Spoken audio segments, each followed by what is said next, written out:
extremos, y para eso necesitamos conocer las herramientas estadísticas necesarias para llevar a cabo este procedimiento.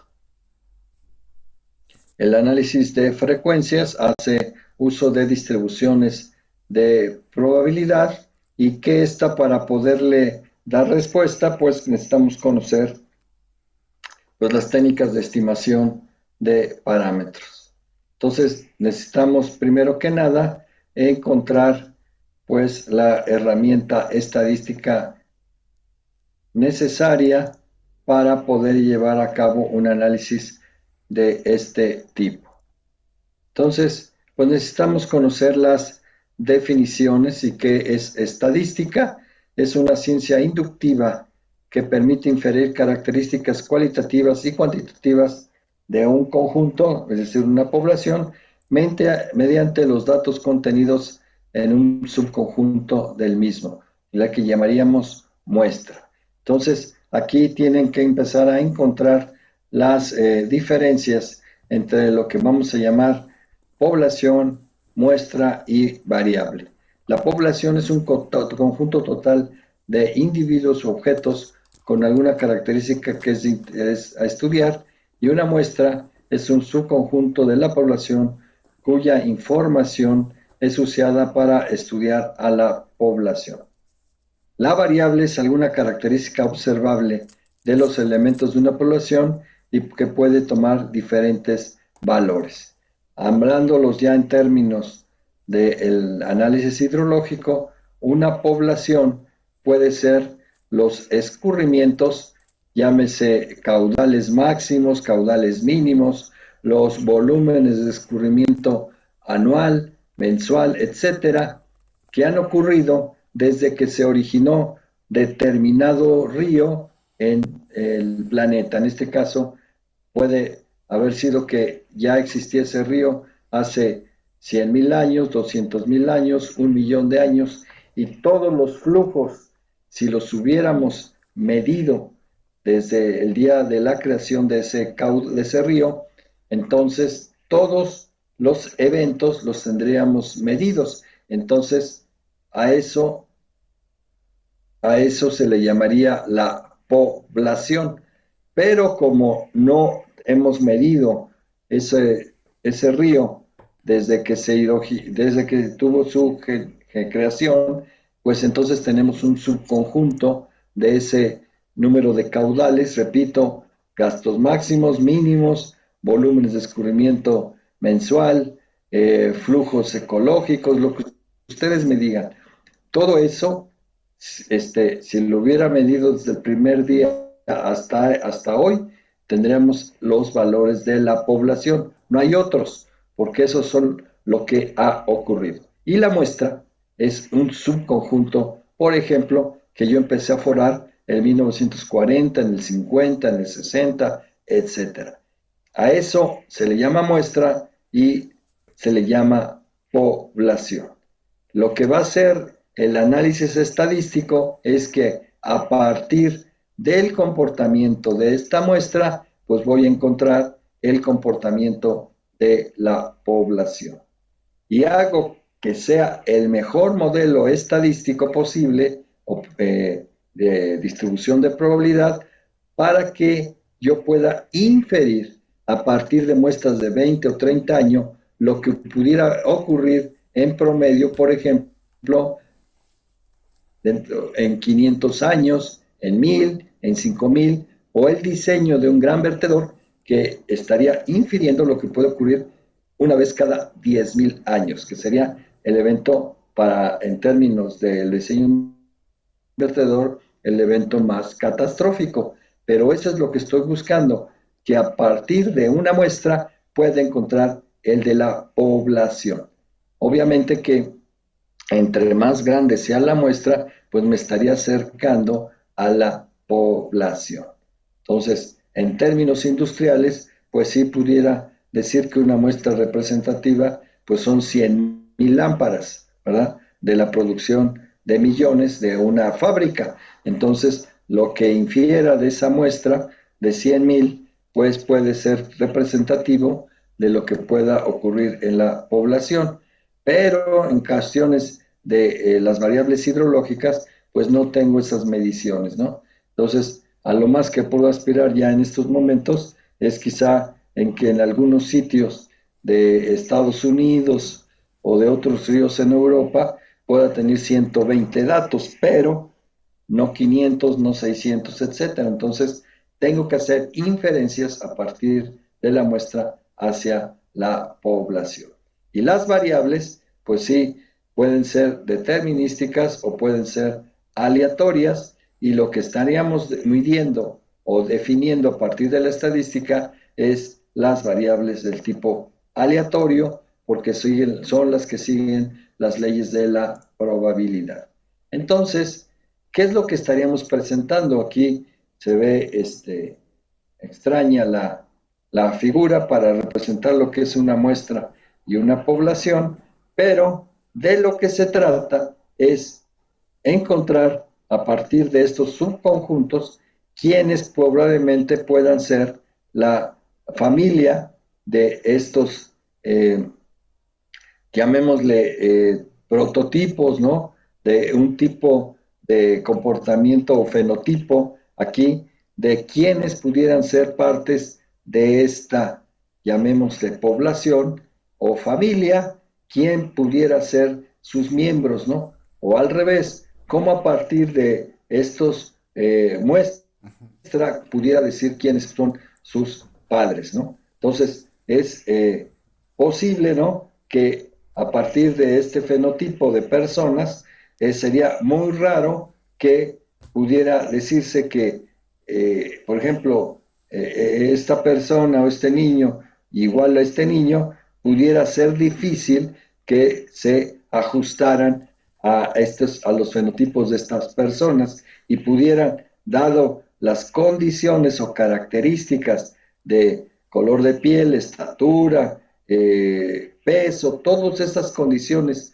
que definen a un ser humano, que para nosotros en términos de estadística serían sus características o medidas descriptivas, como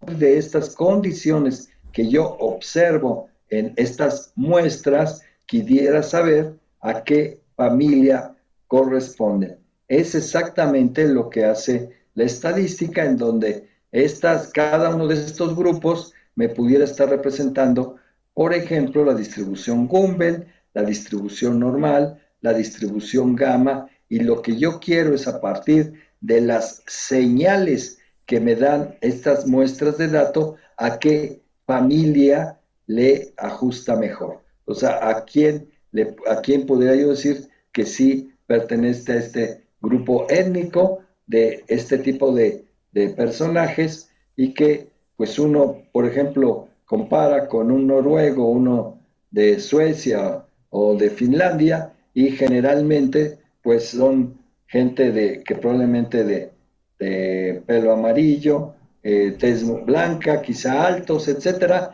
Y si yo empiezo a ver aquí, pues pudiera ser que esta persona, pues simplemente por una señal, que en este caso pudiera ser el color del piel, del pelo, pudiera decir que pertenecería a esa familia, que en términos que nos implica a nosotros, pudieran ser la familia Gumbel o la familia Gamma, la familia normal, es decir, todas las diferentes distribuciones de probabilidad, y lo que buscamos es que a partir de ciertas señales pueda yo encontrar a su familia. De eso se trata, y que yo pueda decir que según viendo las características que tienen cada familia, pues yo pudiera hacer inferencias en el futuro. Por ejemplo, si veo que estos personajes tienen una gran altura, pues pudiera decir que el futuro de esos que se pegan más a él pudiera ser que los podría llamar con gente de posibilidades que sean altos. Entonces, a eso estamos buscando. En términos de nosotros, ver si tiene un comportamiento hacia arriba o hacia abajo la distribución, dependiendo de con el futuro, cuál sería el gasto o la lluvia que con las señales que me estén enviando, pues las características para nosotros estadísticas. Para los que están aquí representados, repito, pudiera ser el peso, la tez, la altura, el color de ojos, el color del pelo, todas estas condiciones que si lo hacemos en términos estadísticos pudieran ser representativas para decir que es perteneciente a cualquier grupo étnico. Entonces, eso es lo que es una muestra y lo que es una población. Entonces, buscamos, como ya les dije en el río, si tuviéramos medido los 100,000 años que tenga el río, pues entonces ya no necesitamos hacer estadística, ¿no? Simplemente vemos cuáles son los eventos máximos en 100,000 datos y pues ese sería el valor más grande que se me puede presentar en 100,000 años. Entonces, uno pudiera pensar que esa pudiera ser un elemento de diseño, pero como no ocurre eso, sino que necesitamos hacer inferencias porque sobre todo en los países de Latinoamérica, pues los tamaños de muestra no son muy grandes. Y nosotros, aunque teníamos casi 5,000 estaciones climatológicas, pues se ha reducido dramáticamente ese número a muy pocas que ahora ya están funcionando y estoy diciendo muy pocas en términos relativos a lo que estaban funcionando pues hace algunos años. Ya han dejado de estar aforando y lo que queremos es que a partir de muestras de 20, 30, 40 años podamos saber lo que puede ocurrir para periodos de retorno de 500, de 1,000, 5,000, etcétera, que son los que están asociados a la falla de la presa y que entre más grande sea el periodo de retorno, la probabilidad de falla es más pequeña.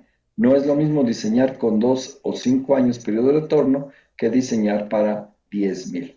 Una obra de 2, 5, 10 realmente en términos económicos son baratas y no la de 10,000, pero la probabilidad de que falle una de 2, 5 y 10 pues es mucho más alta que una, por ejemplo, de 100 años o más. Entonces, eso es lo que ustedes estarían buscando y por eso tendremos que hacer uso del mayor número de distribuciones de probabilidad para poder reducir la incertidumbre en esa estima. Entonces, las variables aleatorias son aquellas que no se pueden predecir con certeza al realizar un experimento y es función de variables reales definidas en el espacio. Las variables aleatorias pueden ser discretas o continuas. Una variable aleatoria se dice discreta si solamente puede asumir un número contable de valores. Una variable aleatoria continua es aquella que puede formar un número infinito no contable de valores.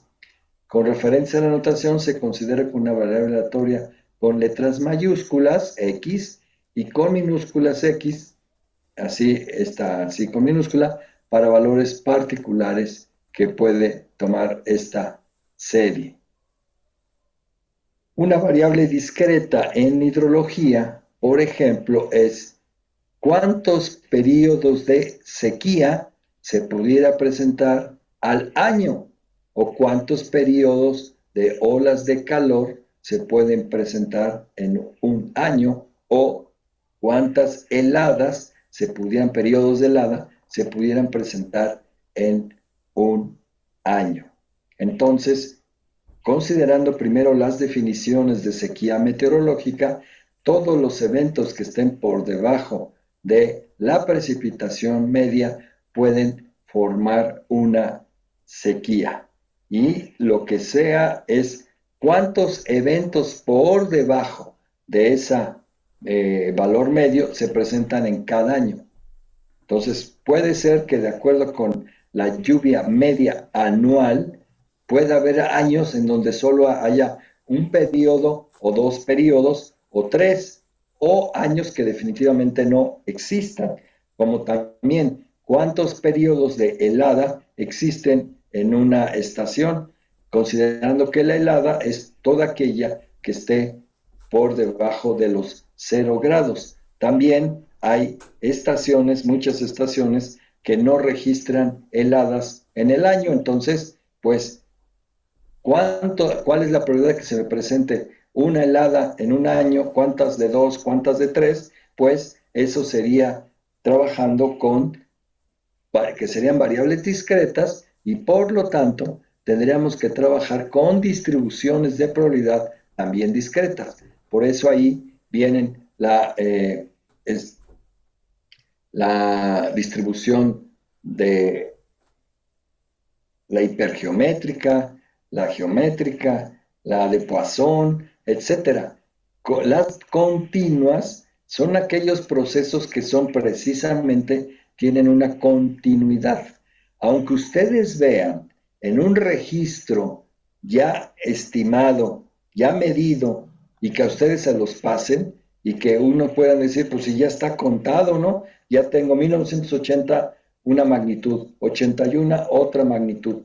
Los gastos máximos instantáneos de un río son un proceso continuo, porque es haber medido todo el flujo y sacar su máximo, pero es un proceso continuo. Entonces, ¿cómo se valora eso? Como una variable continua, no es una variable discreta. No es lo mismo los episodios de sequía, helada, olas de calor en una serie, ¿sí? Porque se pueden contar 1, 2, 3 episodios, a sacar el gasto máximo instantáneo, el mínimo instantáneo de una serie de tiempo, porque vienen de un proceso continuo. El valor de cero que ustedes ven en los registros de escurrimiento o de precipitación sí cuentan. O sea, el cero no es que no exista. Cuando no existe se le pone no disponible, ND. Pero cuando existe y es cero, el cero cuenta. Porque ahí también tenemos que sacar cuál es la probabilidad de que se me presente una lluvia de 0 milímetros. Entonces, esos procesos, aunque sean cero, son procesos continuos. Siempre está fluyendo, aunque sea un cero, el cero es continuo. No sé si me está explicando, pero muchas veces no entendemos al principio, cuando trabajamos con estadística, no entendemos la diferencia entre discreto y continuo. Y por qué las discretas tenemos que usar distribuciones, como les digo, el proceso de Poisson o la hipergeométrica, y por qué las continuas las tengo que trabajar con la distribución normal, la log normal, la gamma, etcétera, porque son dos tipos de variables y son dos tipos diferentes de distribuciones de probabilidad. Entonces, para entender, en conclusión, una variable discreta es la que se puede contar uno a uno, como son, les repito, los episodios de sequía, de heladas y de olas de calor. Una variable continua son los procesos hidrológicos de lluvia y escurrimiento, que, aunque yo estoy extrayendo de esa serie el máximo, y uno podría pensar que ya la discreticé porque la puse en una tabla, no son variables discretas, son variables continuas, porque el proceso de lluvia y de escurrimiento es un proceso continuo, tomando en cuenta que el cero sí cuenta en el modelado de las dos tipos de series, ¿sí? Ya sea de lluvia o de escurrimiento. Entonces es importante que sepan cómo se define a las variables aleatorias. La ley que rige el comportamiento de esa variable aleatoria es esta oscura, es esta línea o campana, se le conoce como función de densidad de probabilidad, y se hace la notación f de x minúscula. Y la función de distribución acumulada es el área bajo la curva. Entonces, la probabilidad es lo que está abajo de esta campana. La campana es f de x minúsculo. Entonces, yo puedo decir cuál es la probabilidad de que una variable sea excedida, es decir, si aquí tengo mi límite, ¿cuál es la probabilidad de que esta variable x sea excedida? Pues sería esta área. Esta área puede ser 0.2, que sería la probabilidad de 0.2 en un límite de entre 0 y 1, porque la probabilidad es entre 0 y 1. Y puede ser también cuál es la probabilidad de que este valor de x sea no excedido. Entonces se le conoce como probabilidad de no excedencia, y en términos probabilísticos, si esta es mi valor de x, la probabilidad de que no sea excedido sería toda esta. ¿Sí? Entonces, dado un valor de x, la probabilidad de que no se exceda es la que está a la izquierda y la probabilidad de que se exceda está a la derecha. Por eso, conforme aumentamos la magnitud de ese evento de diseño, la probabilidad pues cada vez se está acercando más al límite. Entonces, la probabilidad de un evento de 10.000 años, periodo de retorno, tendrá esta pequeña probabilidad de que sea excedido, y en términos de probabilidades, 0.301. El evento de 10.000 años tiene esa probabilidad de 0.301. ¿Cuál es la probabilidad de que no sea excedido? Un evento de 10.000 años es 0.9999. Entonces, es un evento casi que se aseguro que no se ha excedido. ¿Dónde nos equivocamos, aunque sea de 10.000 años? Porque se van a dar cuenta que el 4% de las presas en el mundo han fallado por un mal diseño del vertedor. Y ustedes se podían preguntar, pero si la diseñé con 10.000 años periodo de retorno, ¿dónde estuvo la falla? Pues están en las fuentes de incertidumbre, y la fuente de incertidumbre es el tamaño de muestra. Si yo inferí con 10, con 15 años, como han hecho muchos diseños, pues la probabilidad de que me equivoque es muy alta, porque aunque yo lo haya diseñado con 10.000 años, 12 o 15 años no me están dando la información suficiente, y es ahí donde ustedes tienen que aplicar las técnicas de análisis regional hidrológico, donde se hacen de la información de las cuencas vecinas para inferir en sitios con escasa información. Entonces, no porque diseñen para 10.000 años están asegurando el éxito de esa estructura.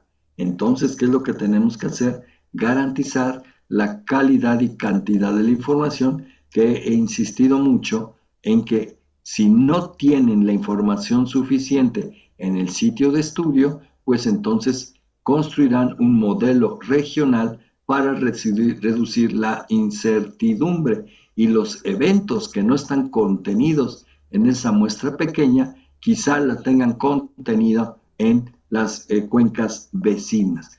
Una estación climatológica o de hidrométrica pudo haber dejado de funcionar en los 80s, pero en el 2000, 2005, 2010 pueden haber ocurrido eventos de una magnitud pues importante, y que cuando se construye el modelo regional, pues entonces le transfiero esa información al sitio con escasa información o que ya dejó de funcionar en los 80. Entonces, para eso es que ustedes puedan hacerse de un mayor número de técnicas posibles para que podamos obtener con menor incertidumbre el evento de diseño, y que a pesar de que ustedes digan diseñé con un periodo de retorno grande, eso no les está garantizando la seguridad porque la información es pequeña. Entonces, ahí en lugar de hacer análisis en el sitio, se hacen análisis en la región.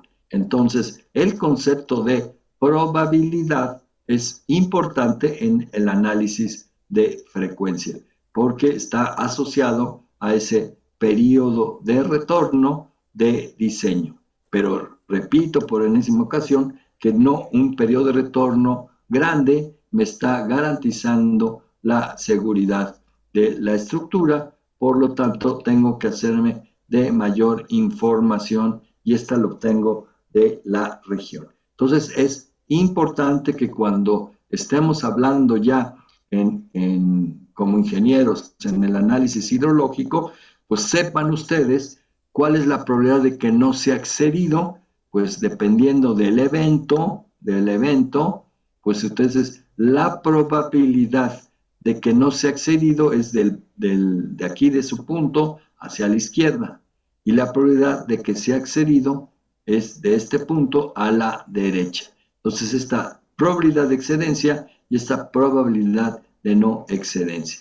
También es factible en variables continuas que ustedes, ¿cuál será la probabilidad de que en un sitio tenga escurrimientos entre 1000 y 1500? Pues entonces se saca aquí. ¿Cuál es la probabilidad de 1000 y la probabilidad de 1500? Pues es esta que se marca de forma oscura. Entonces, por favor, que se les quede bien grabado qué es la probabilidad de no excedencia y la probabilidad de excedencia, porque nosotros la vamos a obtener en función del periodo de retorno. Y el periodo de retorno, ¿sí?, es ya una cuestión de condiciones de diseño, y que nosotros aquí tendríamos que decir que entre más grande sea el periodo de retorno, pues el evento es más grande. Eso es lo que ustedes tienen que entender, porque la probabilidad de no excedencia se obtiene de 1 menos 1 entre el periodo de retorno, y la probabilidad de ser excedido es 1 entre el periodo de retorno. Son sumadas, les tiene que dar 1, porque es el complemento. Si de aquí para acá es 0.8, pues este sería 0.2, que sería la probabilidad. ¿Sí? Entonces, eso es lo que ustedes están tratando de obtener al ajustarle una distribución de probabilidades, y no se les debe olvidar la diferencia entre f de x minúscula y la f de x mayúscula. F de x minúscula es la ley que rige el comportamiento de la variable aleatoria, y f de x mayúscula es la probabilidad de que no sea excedido o que sea excedido.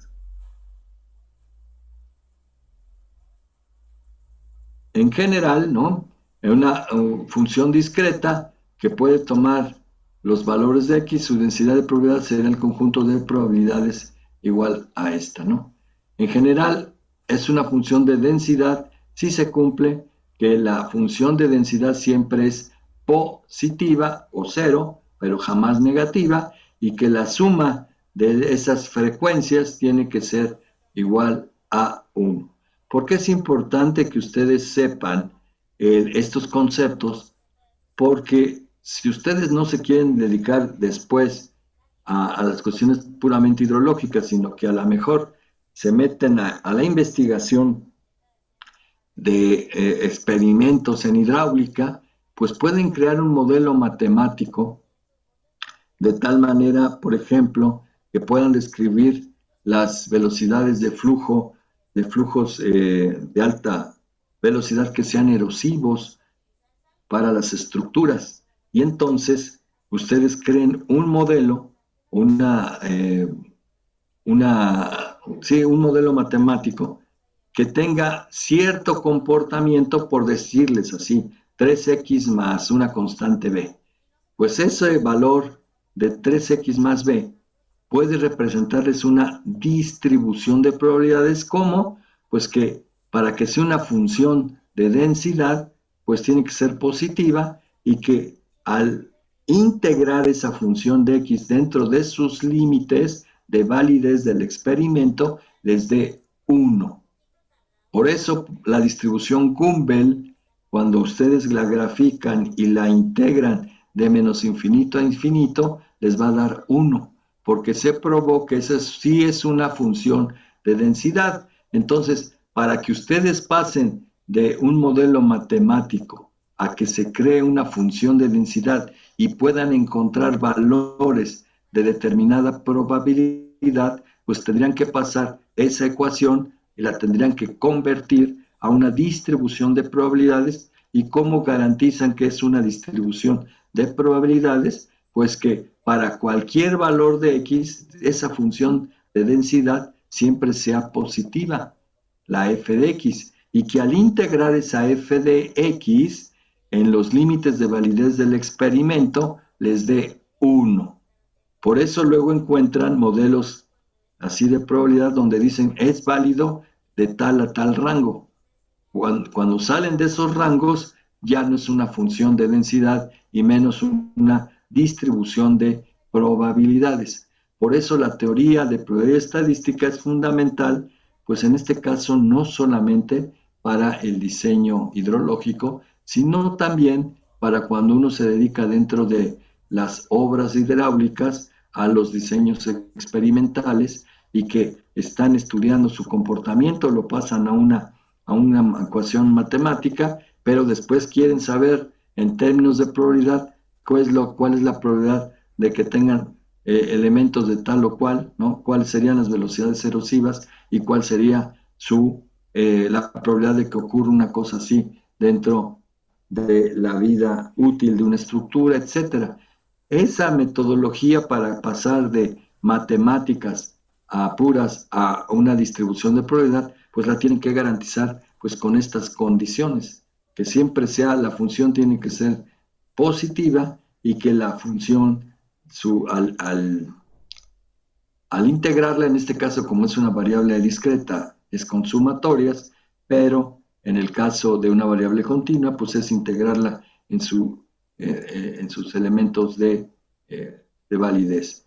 Por ejemplo, una variable discreta definida por la suma de dos números que queden hacia arriba al lanzar dos dados, el espacio muestral, o sea, cuáles son las posibilidades de que lancen al lanzar dos dados y que en la parte de arriba sumados den 2, después puede quedar 2 y 1, por eso me da 3, que los dos sean 2 y 2 y me da 4, etcétera, hasta donde pues que los dos sean 6 con 6. Entonces, estas son el conjunto de posibilidades, es el espacio de la muestra, y los elementos, ¿sí? La variable discreta es con mayúsculas, y si los elementos que pueden tomar son con minúsculas, y para obtener 2, la única combinación es 1 con 1, y para un 7, las posibles combinaciones son 3 con 4, 1 con 6, 5, 2, es decir, que tengo 1, 2, 3, 4, 5,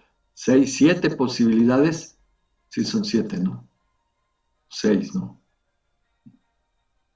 1, 2. Sí. Entonces, son 6. Entonces, aquí, para que me dé un 2, solamente es 1 entre 36. Para que me dé un 3, pues puedo tener 2 entre 36, etc. Estas son las frecuencias de la variable discreta. Entonces, ¿cuál es la probabilidad de que tenga que la X sea menor que 2? Pues es 0, ¿verdad? No hay ninguna que sea menor, o sea, porque son dos dados, entonces el valor más pequeño en el espacio es 1 con 1, entonces la probabilidad de que sea menor que 2, pues es 0.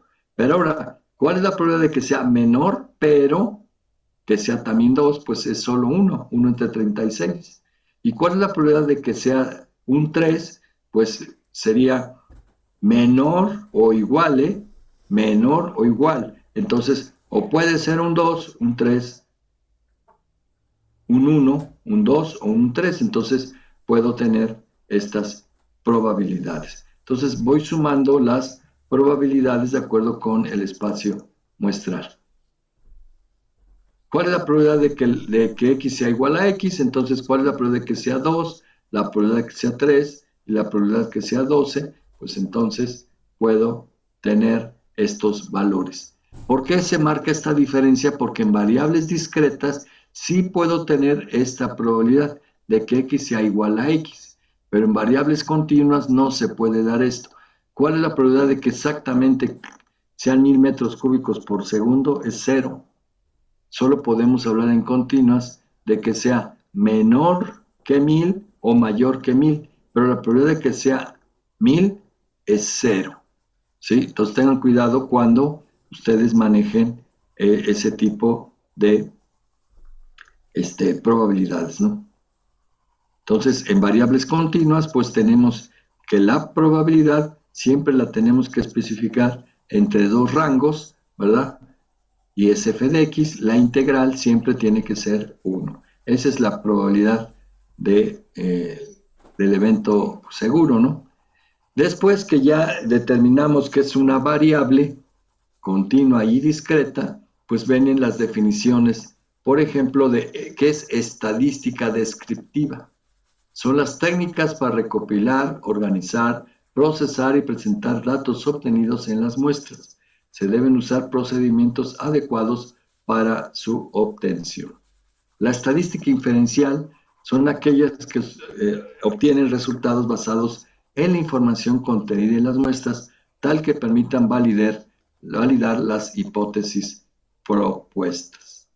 La inferencia estadística, ¿sí?, es la extensión a la población de los resultados obtenidos en una muestra.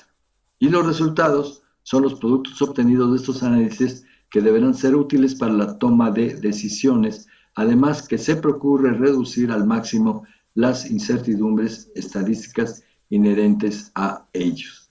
Entonces, la estadística descriptiva, con ella necesitamos recopilar, organizar, procesar y presentar datos obtenidos en las muestras.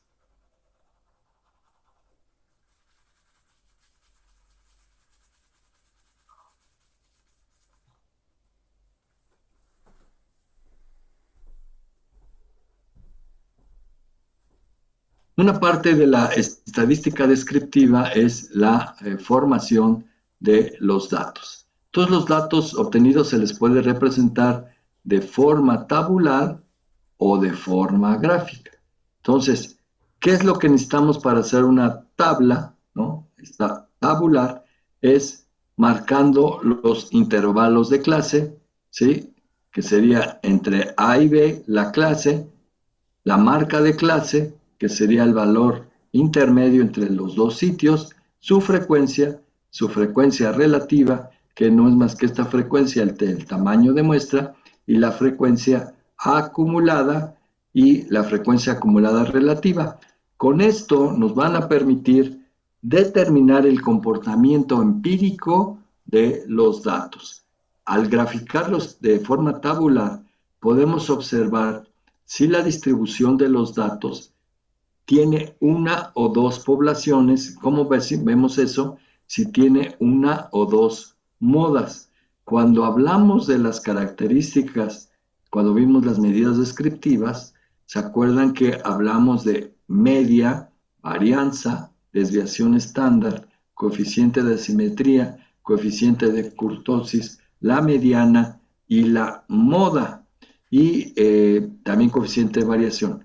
Y que estas estadísticos nos van a permitir caracterizar a nuestra muestra, decir con qué tipo de distribuciones en el futuro se pudieran ajustar, porque hablamos que las características de la distribución normal es coeficiente de simetría 0, kurtosis 3.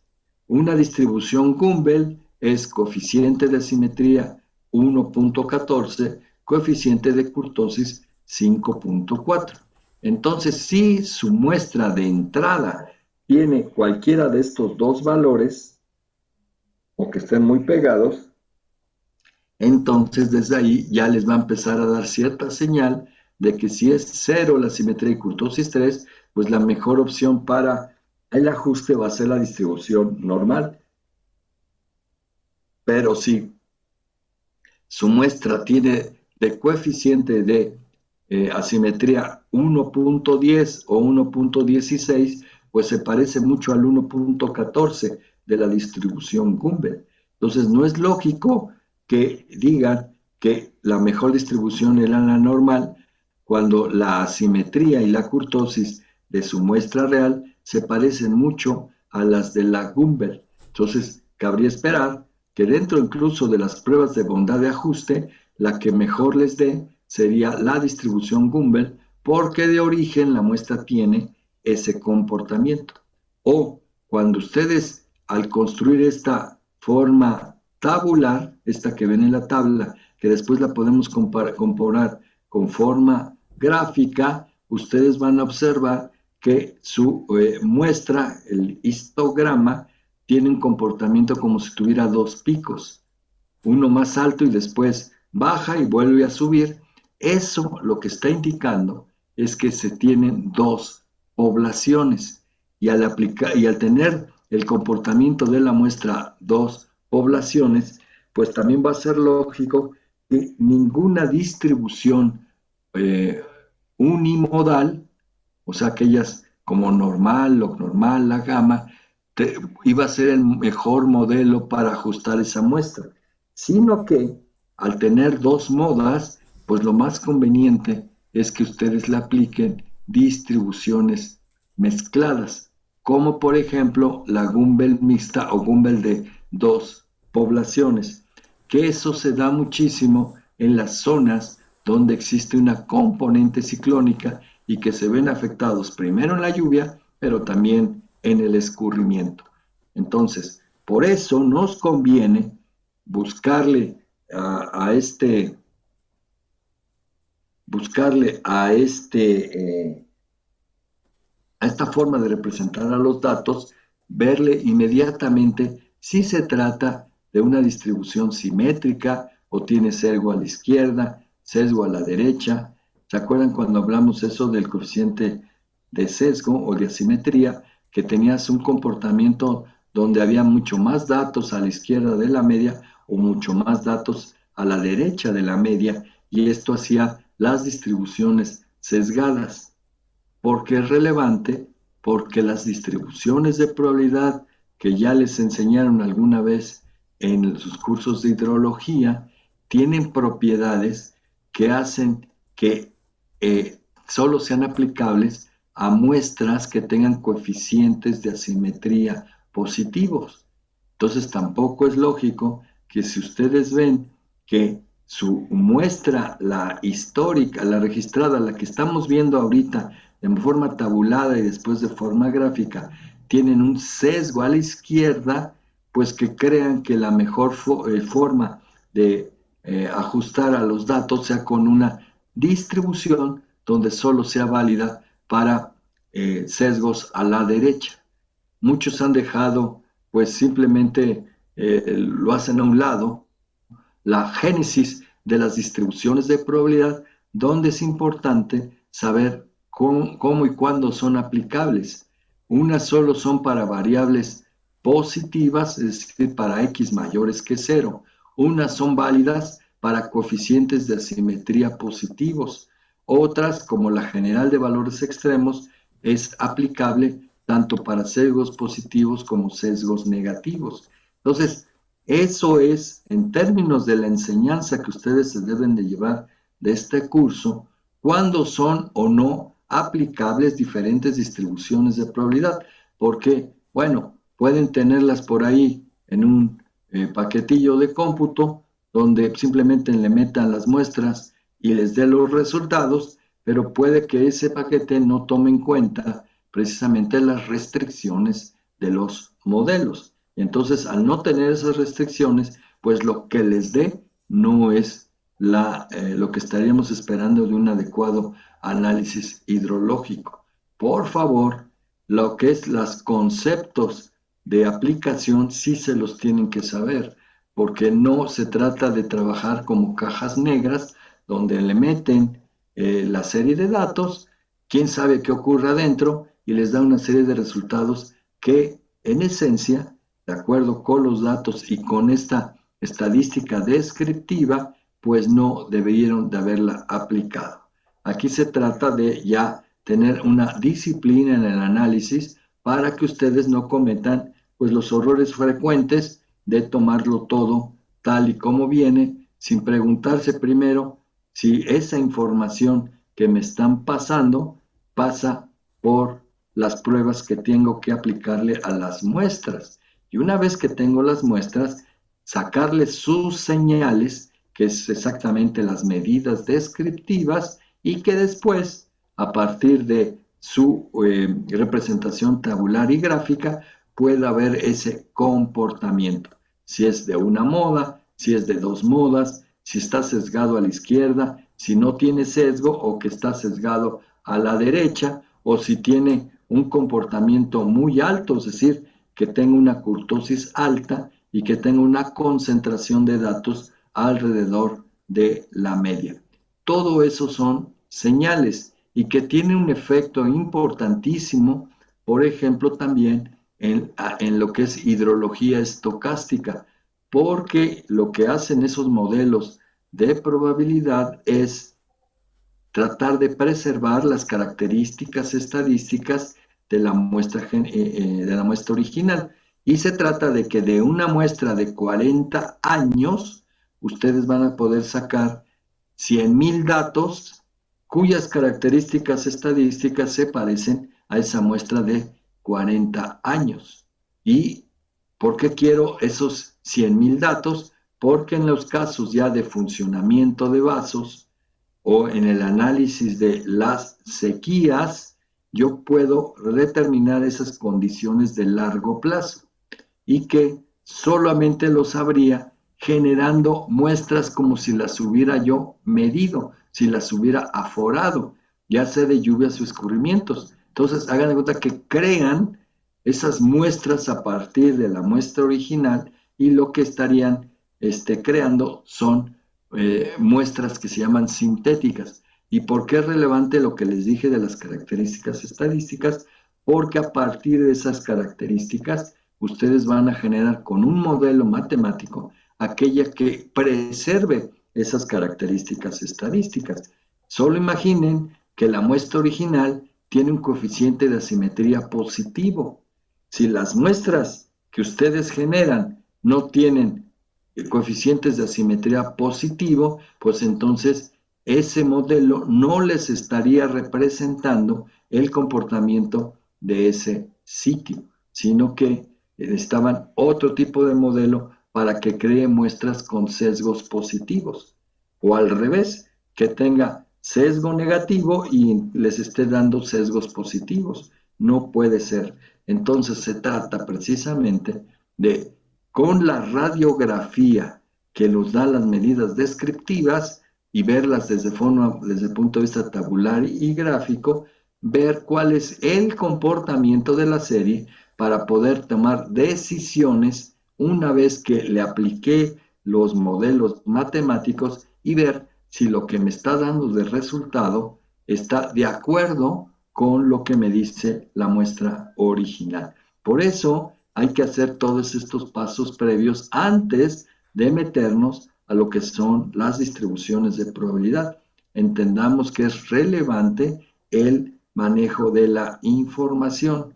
No porque tengan el modelo más sofisticado, pues les va a dar buenos resultados, porque si le metemos desde el punto de vista coloquial basura, pues el resultado va a ser basura. No tiene ningún sentido habernos puesto a trabajar tanto si no checamos que la información sea la más adecuada, porque esta, desde el punto de vista ya de estadística descriptiva, me va a estar dando pues bastante información. Entonces, esta es la forma con la que ustedes van a poder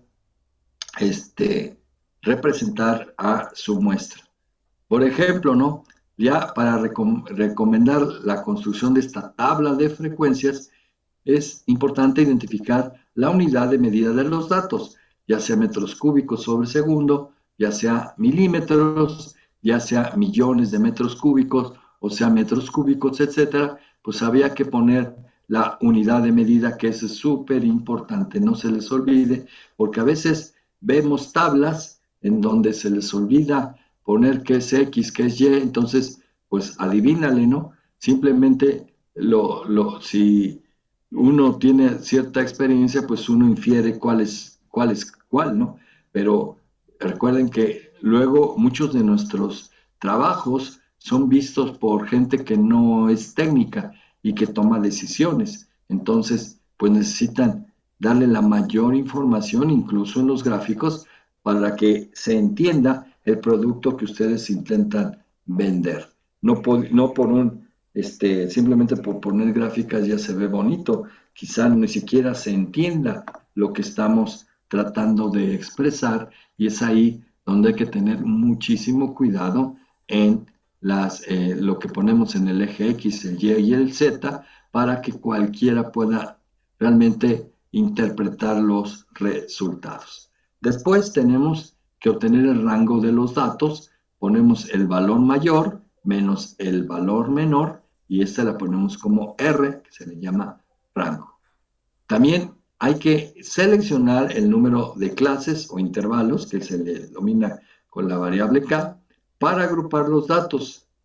La sugerencia para elegir K sería a partir de esta tablita, porque pongan más intervalos, ahí luego se disipa la información que ustedes quieren transmitir. Por eso es importante que si tienen menos de 50 datos, que es con lo que generalmente van a trabajar, pues vamos a tener 5 a 7, por lo que pues recomendamos que sean 5 intervalos de clase, y cuando trabajemos entre 50 y 100 datos, podamos trabajar con 6 o quizás 7, no más, porque si no, volvemos a lo mismo, estaríamos disipando los valores. Generalmente esto es para lo que es las variables hidrológicas, porque pues es muy raro que contemos con 100 años. Ahora tenemos información, por ejemplo, de ciertas estaciones de lluvia, y hay unas que tenemos desde 1950 hasta el año 2024. Entonces ahí tenemos 75 datos de información. Y hay datos, por ejemplo, en estaciones hidrométricas que son antes de 1950, pero no llegan a medirse. Lo más que tenemos ahorita son, creo, hasta el 2018, publicadas, ¿no? Quizá en algunas sí se tenga la información, pero lo que es en el Bandas, pues no tenemos la información actualizada hasta el 2024. En cuestión de precipitaciones, sí hay, el Servicio Meteorológico tiene información de estaciones hasta el 2025. Ahorita se sigue midiendo, pero son muchas menos que el 24, muchas menos que en el 23, que en el 22. Es decir, ha habido una serie de estaciones que han interrumpido su medición, pero eso no nos va a preocupar a nosotros, porque precisamente el que ustedes apliquen las ecuaciones regionales les van a permitir subsanar el hecho de que hay muchas estaciones que ya están que ya no están operando. Entonces no se preocupen por eso. Al final todo tiene una solución, y en nuestro caso, pues, si la muestra es de 20 o de 30 años, pues me tendría un poco, entre comillas, de preocupar, pero no tanto, porque si conocen por lo menos una técnica regional, con eso pueden subsanar el hecho del tamaño corto. Entonces, vamos a obtener la amplitud de las clases. ¿Cómo? Pues dividiendo el rango que sacamos aquí, el R, entre el valor del número de clases, que podían ser 5, pueden ser 6, 7, en el caso de menos de 50 datos. O ustedes también pueden decir, pues, ¿cuál elijo entre 5, 6 y 7? Pues, como esto se hace muy rápido, pues pueden usar las tres categorías, 5, 6 y 7, pero ahí les va a dar cuál es el comportamiento donde les da mayor información de la distribución de los datos. Y si pueden ser 7, a lo mejor ya la disipé, e incluso puede verse aplanada la distribución, o si la hice con 5, puede verse muy concentrada. Entonces probablemente uno puede decir, bueno, pues con 6 me da una mejor distribución de los datos. Esto lo van a ir adquiriendo con la experiencia una vez que le sacan estas formas de comportamiento a sus series de tiempo. ¿Sí? Después, tenemos que realizar el conteo de los datos para obtener la frecuencia en cada clase. Es decir, una vez que ya definimos entre qué y qué debe de estar una clase, pues así contemos los datos. Por ejemplo, todos los gastos que están entre 100 y 200, pues en mi muestra pueden ser 6 o 7 veces. ¿Entre qué? Pues entre un número importante de datos. Entonces, con eso podríamos ya sacar la frecuencia, ¿verdad? Porque cuántas veces se me presenta en ese rango y lo divido entre n, pues saco la frecuencia relativa de cada una de esas clases. La frecuencia acumulada de esa clase, pues voy sacando pues las frecuencias estas F1, F2, hasta que saco la frecuencia acumulada. Si yo divido esa frecuencia acumulada entre el tamaño de muestra para cada una de esas frecuencias, pues entonces tengo la frecuencia relativa. M se le conoce como la marca de clase. Si una marca de clase la tuve entre, por decirles, 100 y 300, pues la marca de clase es 200 porque es el centroide de ese conjunto de datos que está entre 100 y 200. Entonces, vamos a suponer que yo tengo este conjunto de datos que a ustedes les puede representarles por decirles los escurrimientos en millones de metros cúbicos que llegan de forma anual a una presa, ¿verdad? Por eso es tan pequeño, ¿no? En este caso, esta es una muestra de el tiempo que se utilizó para tener las personas en una estación de servicio, pues el promedio, ¿no? 3.1 minutos, 4.9 minutos. Entonces, queremos sacar aquí cuáles son las condiciones, el tiempo que me tardo en atender en una estación de servicio. Ahora, esto puede ser en un mes, en un año, depende también, pues, esa escala temporal que ustedes estén utilizando. Para nosotros, estas variables pueden ser los gastos máximos instantáneos en un río, o sea, el gasto máximo instantáneo anual, y entonces esta puede ser el gasto del 50, 51, 52, 53, 54, 55, o puede ser las lluvias, ¿no? Si fuera un lugar súper seco, pues sería la lluvia máxima en 24 horas.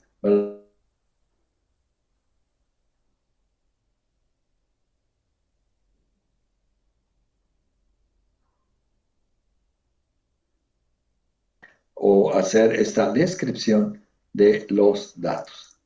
Entonces, la precisión, pues vamos a hacerla con un solo decimal.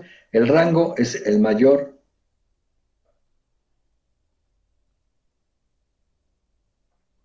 El rango es el mayor valor menos el menor valor. Entonces, el mayor valor es 6.2, el valor más chico es 1.8, entonces el rango es 4.4. Para el número de clases, pues aquí ponemos 6. Entonces la amplitud es R 4.4 entre 6 me da 0.733. Entonces, siempre por simplicidad, pues no ponemos estas amplitudes, sino las ponemos de forma entera. Entonces, la amplitud, en lugar de ser 0.73, pues la ponemos como 1. Y se usan números enteros para los extremos de las clases. Entonces, las clases van a ser 6. Y luego el intervalo es entre 1 y 2, un intervalo cerrado y otro abierto, cerrado y abierto, etcétera, y ponen aquí los intervalos. Y después vamos a medir, que es la frecuencia, cuántos eventos están entre 1 y 2. Recuerden que estos son los minutos que se tardan en atender en esa estación de servicio. Y aquí tenemos entre 2 y 3 hay 9 eventos. ¿Cuál es el que tiene la mayor frecuencia? Pues que entonces, pues decirles que el valor esperado del tiempo donde se presentó con mayor frecuencia, pues está entre 4 y 5 minutos. El que le seguiría, pues sería entre 3 y 4, pero el de mayor frecuencia.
¿Ya están por ahí? ¿Sí ya me escuchan? Sí, ya. Sí, Perdón, es que se fue la señal. Perdón. Bueno, entonces las frecuencias son el número de eventos en cada uno de los intervalos. La frecuencia relativa sería esta frecuencia entre el número de eventos, ¿verdad? Y la frecuencia acumulada, pues la vamos sacando aquí. Si la frecuencia es 1, 1 más 9 es 10, 10 más 11 es 21, 21 más 12 son 33, así. Y entonces, ¿cuánto es la frecuencia? Son 40 valores. La frecuencia acumulada relativa se sacaría de esta frecuencia dividida entre el tamaño de muestra. Por eso este 40 entre 40 nos da 1. Entonces, aquí ya tenemos de forma tabular los eventos y ya podemos pasarlos a una forma gráfica. Entonces, esto se le conoce como histograma y es lo que ustedes van a tener que poner, ¿verdad? Aquí y que precisamente aquí nos faltan las unidades, ¿no? En este caso sería la frecuencia relativa, la frecuencia en los datos, aquí le tenemos que poner frecuencia, y aquí intervalo de clase, aquí en el eje de las 10 serían clases y acá frecuencias, y es lo que marca un histograma. Entonces, entre 1 y 2, pues solamente hay 1. Entre 2 y 3 hay 9. Entre 2 y 3, aquí está el 8, aquí está el 9, el 10, y aquí tenemos el 9. Es aquí donde les digo, ¿qué es lo que pueden observar? Pues observamos que este tiene un sesgo negativo, porque la acumulación de los datos está por arriba de este valor, que este es el de mayor frecuencia. Así que tenemos que la moda es este, ¿no? La moda está entre este valor y este valor. Muchas veces esta frecuencia, les digo, viene bajando y de repente aquí vuelve a subir y luego el que le sigue vuelve a bajar.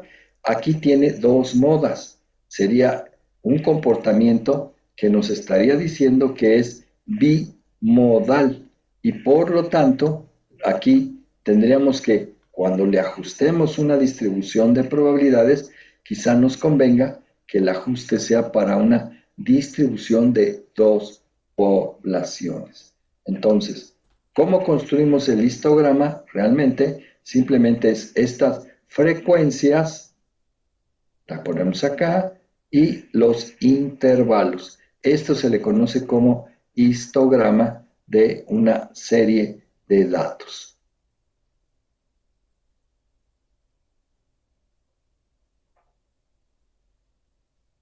Ahora sí. El histograma permite dar una primera mirada al tipo de distribución de estos datos. Si las alturas de las barras son similares, se dice que tiene una distribución tipo uniforme, es decir, que para todas las clases, pues tenemos la misma frecuencia. Si las alturas son mayores en la zona central, se dice que tiene una forma de tipo campana. Puede ser simétrica o asimétrica, con sesgo hacia el lado positivo o hacia el lado negativo. Para nosotros, ¿qué es lo que nos está indicando? Que tiene un sesgo del lado negativo. Si hay barras muy alejadas del grupo, se dice que son datos atípicos. Probablemente estos datos se deben a errores de medición y se los puede descartar por pertenecer al grupo, que no pertenecen al grupo que se desea caracterizar. ¿Qué es eso? Muchas veces de repente acá hay otro intervalo de clase y de repente hay otro intervalo de clase aquí y cuando se tienen estos huecos implicaría que esta probablemente sea un dato atípico. Entonces, lo que esté en rango de 7 a 8 y luego de repente encontramos un valor entre 8 y 9, pues se daría como dato atípico. Por eso aquí nos está dando que esta tiene un sesgo a la izquierda, las barras no son continuas y que pues no tengo aparentemente aquí, no tengo un dato que se me parezca atípico. Necesitan ustedes ya aplicarlo a sus muestras para que se den cuenta si son o no datos atípicos o cómo tienen su distribución, si son sesgadas o son normales, o sea que no haya ni sesgo a la izquierda ni sesgo a la derecha, y eso se dice que tiene una distribución normal. Entonces, esto son las... si este balón brincó muy rápido, aquí está. Ahora vamos a poner el polígono de frecuencia. Es una manera de representar el perfil de la distribución de los datos. Se obtiene uniendo mediante segmentos de recta los puntos de la marca de clase con la frecuencia. Entonces, para cerrar el polígono se puede agregar un punto a cada lado con frecuencia 0. Entonces, como no tengo marca de clase entre 0 y 1, pues la ponemos acá, le pongo 0, igual acá no tenía 1 entre 7 y 8, le pongo 0. Entonces, uniendo la marca de clase, recuerdan que era 1.5, 2.5, con el valor de la frecuencia. En el intervalo entre 1 y 2, la frecuencia era 1. Entonces pusimos este punto. Entonces, aquí todavía vemos con mayor claridad que la muestra se trata de un comportamiento sesgado hacia la izquierda y que la frecuencia máxima se obtiene aquí, que sería la moda. La moda la estaríamos obteniendo en el intervalo de clase de 4.5 minutos. Ese sería pues el valor esperado, ¿no? De esta con la máxima frecuencia. Y les repito que de repente aquí está así y de repente otra vez se levanta y se vuelve a bajar.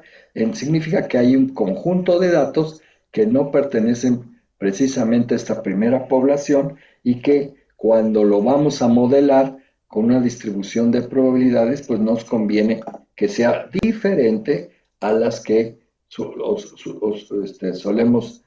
manejar. Entonces, este es el comportamiento del polígono de frecuencia y la representación de la llamada ojiva se usa para representar la frecuencia acumulada, absoluta o relativa. Se lo obtiene uniendo segmentos de recta que se extienden entre los extremos de las clases y usando los valores de la frecuencia acumulada. Entonces, simplemente unimos aquí donde están los extremos del intervalo de clase y le ponemos las frecuencias acumuladas, obviamente que debo determinar aquí, donde esta sea 40, pues debo determinar aquí, ¿no? Entonces, esta frecuencia acumulada es de ver cómo se incrementa la probabilidad, ¿no? Depende de exactamente esta gráfica. Entonces, para que puedan empezar a determinar, de acuerdo con la estadística descriptiva, pues aparte de las medidas descriptivas que ya sacaron, se tiene que hacer esta representación para saber cuál es el comportamiento de la variable aleatoria. ¿Tienen alguna pregunta?